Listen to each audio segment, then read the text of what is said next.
Hey now Brawlers, if you've been watching my channel, you know that I did a initial sort of temporary review of Marvel Dice Masters a month or so ago because I didn't have my own copy of the Master Set. I had only played it about 4 or 5 times with another friends who actually did manage to get the Master Set before it sold out everywhere. And I played it in a very small tournament setting down at the Cool Stuff in Hollywood, Florida. And my initial impressions were that I really liked it. I just wanted to throw up a video so people would know what I thought because people were asking me, and it was such a hot game that I just wanted to get something up there. But I did promise that I would do a final review of the game once I got my own Master Set, and here it is. I almost dropped it. It's so awesome. But this is the Marvel Dice Masters Master Set. It gives you everything that 2 players need to play the game, including the basic dice and some select characters with 2 dice for each character. So it's everything you need to play, although you need a bit more to do a heavier game, a deeper game, or to play with different variants like multiple players and drafting more and more heroes, things like that, or a tournament setting. So now that I have my own set, I'm going to go ahead and show you a brief overview of how to play the game. Then we're going to come back and I'll tell you my final opinion now that I've had chances to play it even more.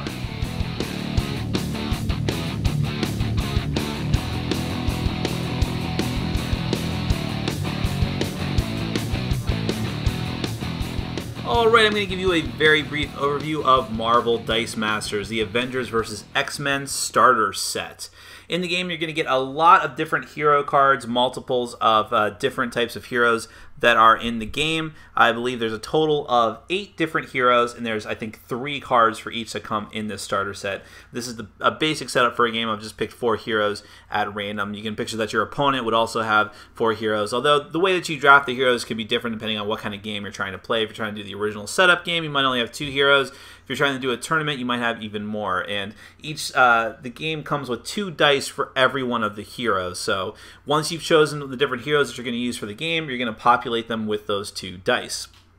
The goal of the game is to knock your opponent down to 0 life. Each player is going to start with 20 life. That's the standard. You can play with less if you want to have a faster game. There is no way to keep track of life in this game. They say just use a pen and paper. I use D20s. You can pretty much use whatever you want. There's also no playmat or real dice bags that just come with these really poor quality paper bags. You also will start the game with 8 of these basic action dice. Now, this is essentially a dice building game. If you played Warriors, it's a similar mechanic where you're trying to buy the dice that you have out on your heroes in order to add them together with the basic dice you start off with, put them into your bag, which represents your deck that you're drawing from, and trying to roll them on your turn in order to get energy to buy more dice or to get the character faces of these dice in order to use them to attack your opponent, to either rip through his defenses, the people that he's summoned out onto the table, or to just get directly to him and his life points. You also have these basic action cards that you will start off with at the beginning of the game. You'll have 4 of them, and you'll put them onto these colored cards here, which just indicate which colored dice you're going to associate them with. So in other words, if I choose to buy the Inner Rage die with my energy, then I'm going to get to take one of these red die and put it into my deck of my pool of dice, and then I'll always know that this die represents the Inner Rage card, and that's what I'll look towards.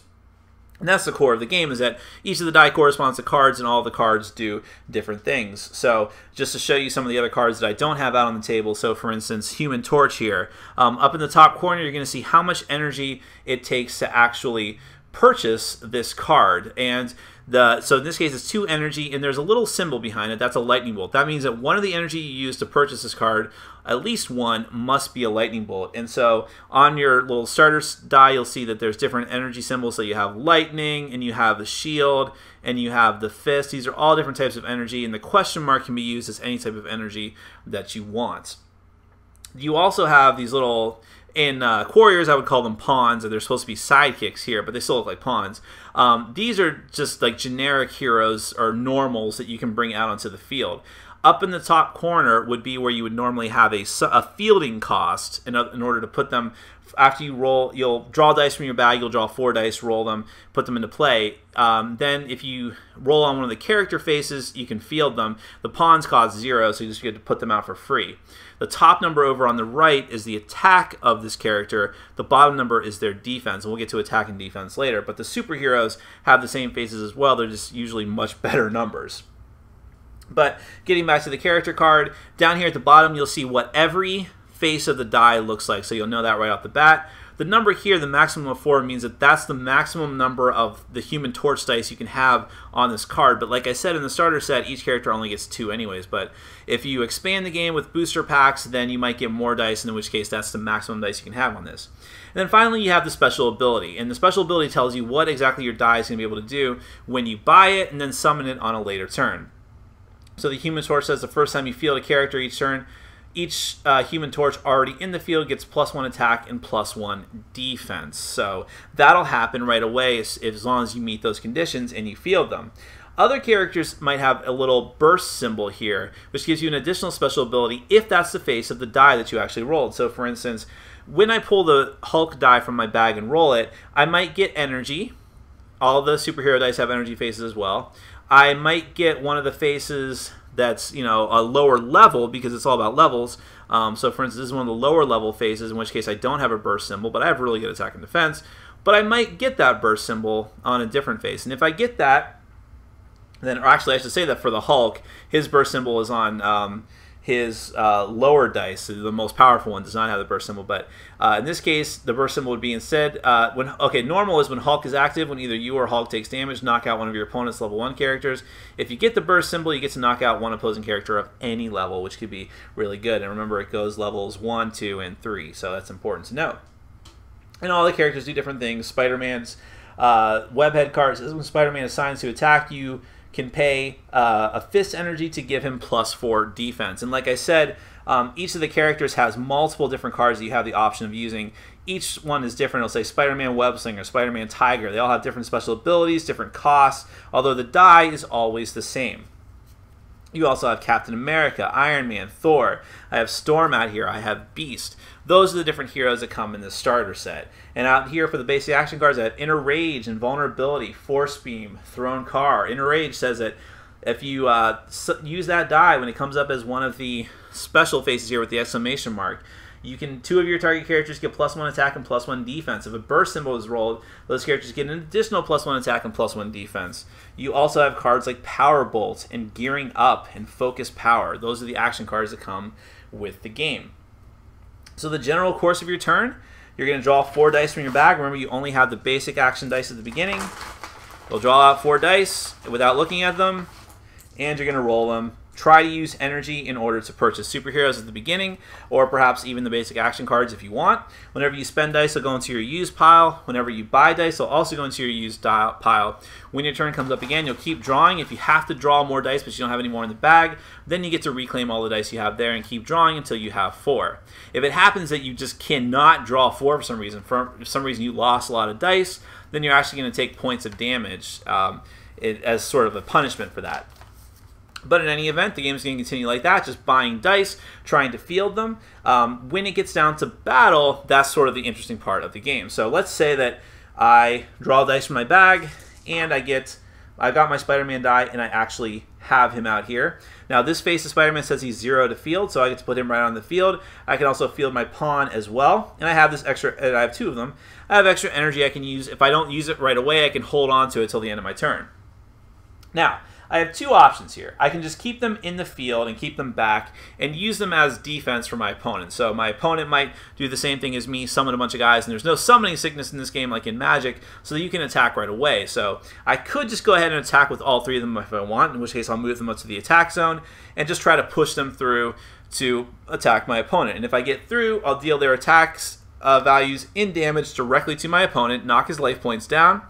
Every character that goes through successfully to my opponent's life points goes into my spent pile. In other words, I use them, they go into my essentially discard pile, and they might get reshuffled back into my deck if the game goes on that long. My opponent has a chance to respond by trying to block my character. So let's assume these are my characters. Now, one blocker can only block one attacker at a time, but multiple blockers can stack up against one attacker. So I could just have my one. There's no like real trample in this game unless I have this ability. So I could just have my one pawn block the Spider-Man. But Spider-Man is a 3 attack, 3 defense. The pawn is only, or the sidekick is only 1 and 1. So Spider-Man won't die. Damage is dealt simultaneously, but the pawn will. In which case it goes into the opponent's knockout pile. But if I really wanted to try and take out Spider-Man and I had multiple blockers or just one really strong blocker, I could have them all go up against Spider-Man, deal all the damage to him, and take him out. But if my opponent had multiple people going up against me, it's still only 1-to-1, one blocker to one attacker. That's all I could muster.